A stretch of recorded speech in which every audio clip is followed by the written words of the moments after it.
Колко пъти давах си кораж, казвайки си, и това ще мине.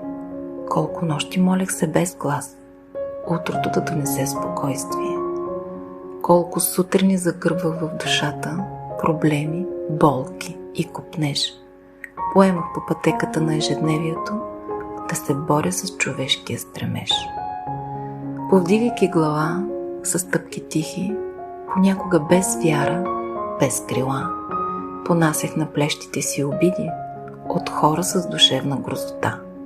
Така разбрах, че нося пламък в себе си, който в бурята превръщам в светлина, че мъдростта ми се дължи на преживяното, а силата на непрестанната борба.